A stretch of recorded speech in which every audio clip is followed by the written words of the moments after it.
Salam SN, ketemu lagi dengan saya Agus Harizal Alwi Cikmat, pemimpin redaksi Suara Nusantara dan koran sn.com. Dan hari ini Rabu 10 Agustus 2022 kita masuk episode ke-123. Dan untuk episode kali ini kita ulas berita. Dan biasanya ulas berita saya ditemani redaktur pelaksana Dedi Suhendra. Assalamualaikum Ded. Waalaikumsalam Kak. Lancar ya tugas jurnalistik hari ini Ded ya? Alhamdulillah lancar. Dan untuk penonton Lensa SN ketahui, hari ini kita ditemani tim kreatif Ilham dan Afriandi. Selamat sore kawan-kawan. Dan Dedi, kita langsung ke ulas berita ya. Iya Kak. Dan sebelum rekaman tadi Ded, kita udah sepakat ya, kita ulas berita akan membahas dan mengulas itu dugaan ya, dugaan korupsi program serasi tahun 2019.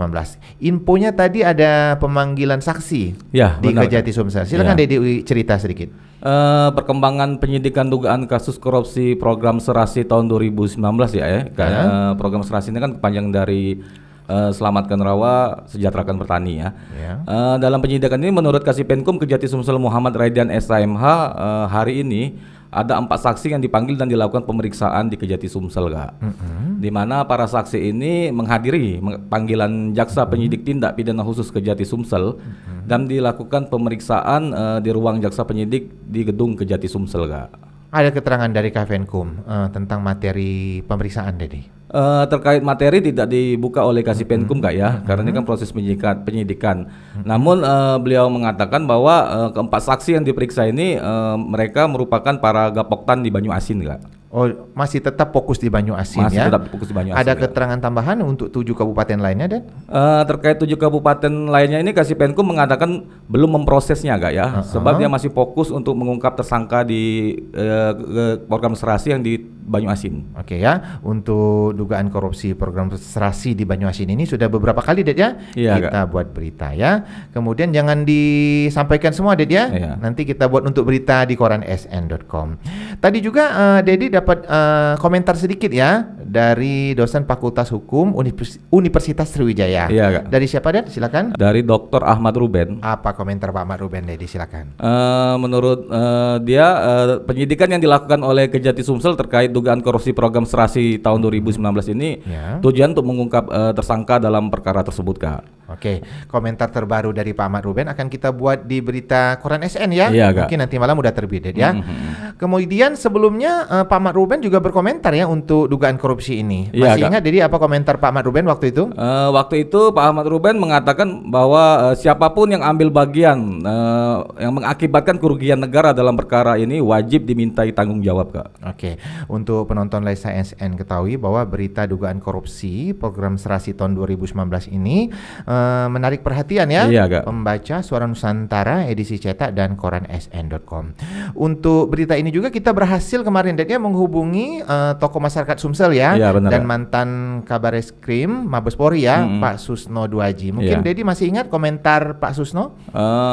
Pak Susno Duaji mengatakan bahwa berharap bahwa perkara ini agar diusut tuntas Kak ya. Apalagi ini kan keterangan dari Kasipenkum kemarin ada 8 kabupaten Kak ya. Jadi Pak Susno berharap Kejati Sumsel mengusut tuntas Kak. Oke, dan ada komentar sedikit ya. Saya masih ingat waktu itu Iya. Pak Susno bahwa dia juga punya lahan pertanian ya di Banyu Asin. Iya, Kak. Dan ternyata Pak Susno tidak mendapat program serasi ini ya. Untuk mengingatkan penonton Lensa SN Ded ya, Iya, Kak. untuk dugaan korupsi program serasi tahun 2019 ini, Kejati pernah melakukan geledah. Iya Kak. Nah, Dedi mungkin bisa cerita sedikit. Penggeledahan yang kala itu dilakukan oleh tim jaksa penyidik tindak pidana khusus Kejati Sumsel di kantor Dinas Pertanian Sumsel Kak ya. Di mana penggeledahan dipimpin langsung oleh asisten tindak pidana khusus Kejati Sumsel didampingi kasih penyidikan Kak ya. Penggeledahan tersebut dimulai dari jam 10 sampai jam 12 siang. Hasil penggeledahan diamankan sejumlah dokumen program kegiatan serasi yang dilaksanakan di 8 kabupaten tahun 2019 lalu Kak. Apa keterangan Kapenkum waktu itu Ded? Usai penggeledahan Kak ya, usai penggeledahan saat diwawancarai wartawan ya, Kasipenkum Kejati Sumsel mengatakan bahwa penggeledahan tersebut untuk penyidikan dugaan kasus korupsi program serasi yang dilaksanakan di Banyu Asin nggak ya. Namun dari hasil penggeledahan ditemukan ternyata ada 7 kabupaten lainnya yang melakukan program serasi tahun 2019. Oke. Usai penggeledahan ada keterangan dari Kepala Dinas Pertanian Provinsi Sumsel ya? Iya benar. Mungkin Kak. Dedi masih ingat? Keterangan dari Kepala Dinas Pertanian Sumsel, dia menghormati proses hukum yang kini dilakukan oleh Kejati Sumsel Gaya terkait penyidikan perkara tersebut. Dan dia juga membenarkan bahwa program serasi tahun 2019 dilakukan di 8 kabupaten termasuk Banyu Asin yang kini sedang dalam penyidikan oleh Kejati. Kak. Kemudian ada keterangan tentang anggaran. Ya benar. Anggaran program serasi ini dari Kapenkum. Boleh Dedi cerita? Dari Kasipenkum Kejati Sumsel Kak ya, di mana menurutnya total anggaran, pagu anggaran untuk 8 kabupaten yang melaksanakan program serasi tahun 2019 ini jumlahnya 1,3 triliun Kak ya. Tapi untuk kerugian negara khusus yang dilaksanakan di Banyu Asin itu masih dalam proses penghitungan Kak. Lanjut ulas berita berikutnya, Ded. Iya, Kak. Kita akan mengulas berita dugaan korupsi ganti rugi lahan pembangunan jalan tol Oki. Iya Kak. Infonya belum ada tersangka. Bagaimana keterangan Kapenkum terakhir, Ded? Kasipenkum Kejati Sumsel Muhammad Radian SAMH Kak ya, terkait penyidikan dugaan korupsi ganti rugi lahan pembangunan tol di Oki ini mengakui Kak ya, sampai saat ini memang belum ada tersangka yang ditetapkan. Belum dilakukannya penetapan tersangka menurut Kasipenkum masih menunggu hasil audit kerugian negara yang saat ini masih dihitung oleh ahli Kak. Oke. Dan saksi-saksi masih terus diperiksa, Ded ya?